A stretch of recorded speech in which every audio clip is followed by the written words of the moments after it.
Hello everyone and welcome. Today our daily LeetCode not domino question is 1920 building array from permutation. It is an easy problem, but if we want to go deeper, it has quite complex solution. So here we're given zero-based permutation nums of their indexes, building an array ends of the same length where ends equal to nums index of nums I. So for each 0 less than equal I and I less than nums length, and we should return it. A zero-based permutation nums is an array of distinct integer from 0 to nums length -1 inclusive. So here we have a few inputs. Nums 0, 2, 1, 5, 3, 4, and output will be 0, 1, 2, 4, 5, 3. Explanation at the following. So answer will be equal to nums array at index of nums I value. So at value 0. The second value, so our index 1 will be nums at 1 position, and so on. So nums at 1 is 2, therefore nums at index 2 will be equal to 1, and we put 1, and so on and so on. And we have other explanation, but I found easy to understand when it's smaller case. For example, if we have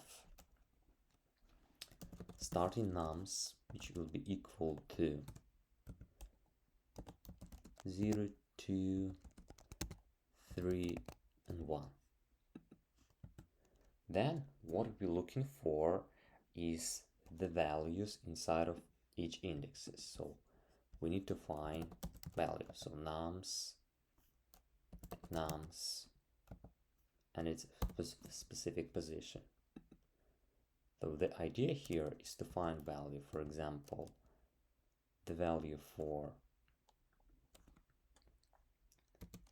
index 0 will be equal 0. Index 1 will be equal 2. Index 2 will be equal 3. And index 3 will be equal 1. So we have index 3 which equal to 1. We have 3 value which equal to index 2. We have index 1 which equal to 2. We have 0 which equal to 0 index. So our output answer will be inclusive. So we just check. So we have index 0 equal 1. So 0 equals 0. So we start with 0. Then we have index 1 at position 2. So we assign index to 2. And index to 2 we have 3.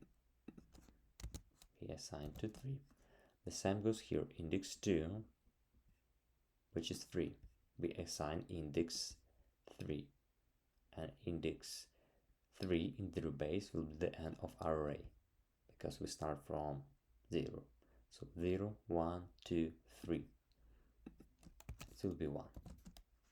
And lastly, and not leastly, we have 3 index, which is the last element, and we assign it to its value. So it will be index of 1. And index 1, 0, 1. It's 2. Hopefully this explanation clarifies something. So now let's listen to a good story for better understanding. In a small digital library, there was a curricular system for organizing books. Each book had a unique number, and instead of being placed directly on shelves, each book contained instruction pointing to another book. Imagine a book labeled 0 containing the message "Go to book 0", while book 1 instructed "Go to book 2", and so on. One day, the head librarian needed to recognize the collection following a specific pattern. Each book should now directly display the information of the book it was pointed to, rather than just providing direction. This would save visitors time by eliminating the need to follow multiple references. The librarian had two approaches. In the first approach, she created temporary labels for all books. She went through each book, found where it pointed, noted the content of that destination book on a new label, and then applied this label all at once. This method was straightforward but required extra materials for the temporary labels. For the second approach, she wanted to save resources without using any extra labels. She devised a clever system. She encoded two pieces of information into each book's current label by using a mathematical formula involving the total number of books. She temporarily stored both the original direction and the new information in the same space. After going through all books once to encode the information, she made a second pass to extract just the new information, completing the reorganizing without any extra materials. Just as the librarian found an efficient way to reorganize her books by sorting multiple pieces of information in the same space, our algorithm accomplished its task by encoding both old and new values within the original array.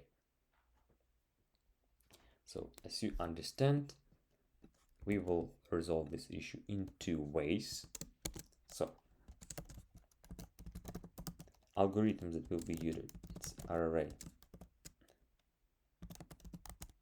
traversal. I would say brute force, just straightforward loop. And second way will be mathematical encoding. I would say it's not into usual solution. It's something that you need to research before to find for data structures. We'll use only array and a few variables, but generally it's only array. So for time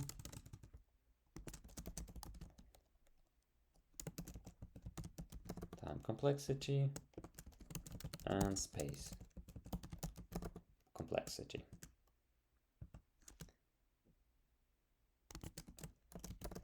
Both solutions will be big O of n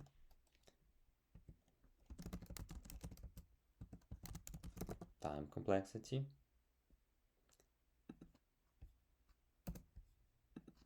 and, as you understand, array traversal will be big O of n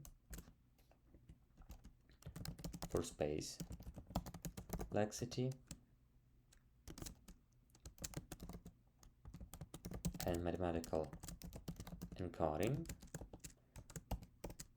will be O of 1 because we make it in place.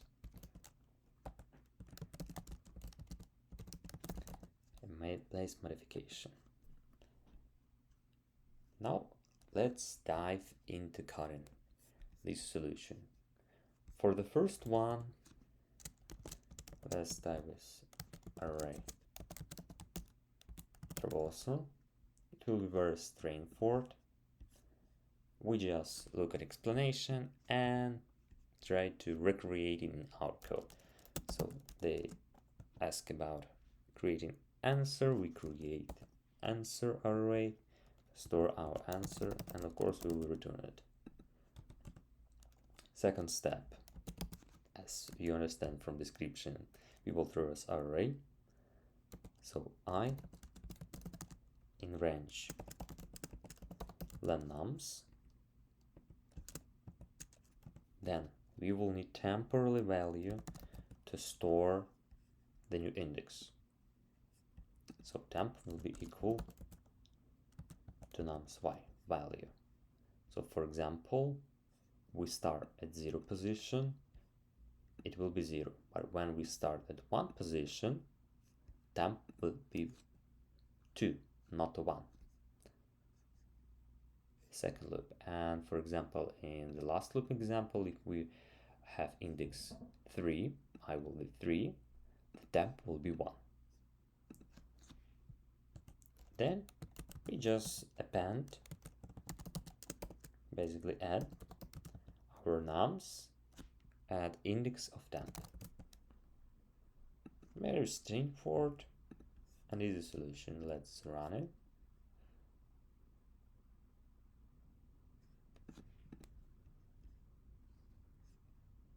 And as it described, test best, and let's submit.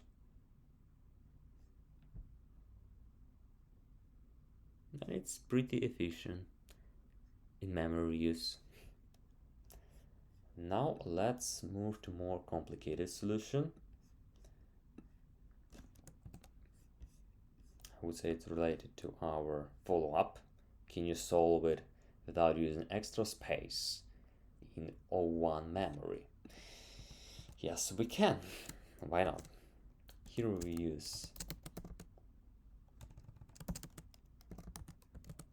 medical encoding. We will declare length as our length of our array nums, and we will make to pass. So same as story. First time we will encode the values, and second time we will extract the values, making it in constant time without adding any array. So in this time we will return nums. We will start with first traversal for I in range n. This new formula of encoding will be assigning our current value at nums plus n multiplied by value of nums at position nums I modulo by n.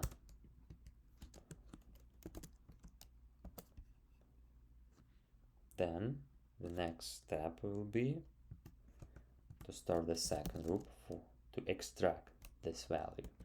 And for this we will use just division. So we in range nums I will be now equal to nums I a divided by length of our array. So 2 passes. Let's run our test.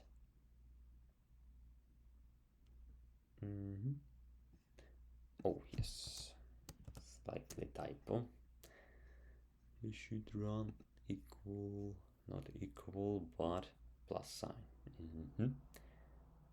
Nums, everything pass. Wonderful. And now let's submit. And it's passed pretty good reasoning. So here we will able to follow up with in place changing array, but I wouldn't say that it's native solution. Most likely you will need research it before you will come up with something like that. But this formula is not native one. The best way just to follow the clear explanation, resolve the issue, especially when you see the constraints not so big and easy to follow, and then try to ask your interviewer about additional information. Maybe they will explain you this kind of idea, how you can encode this, because it's definitely not something that you will know by just programming. It's something that requires definitely focusing studying exactly in specific coding challenge solving. Good. Right, have a nice day. and bye.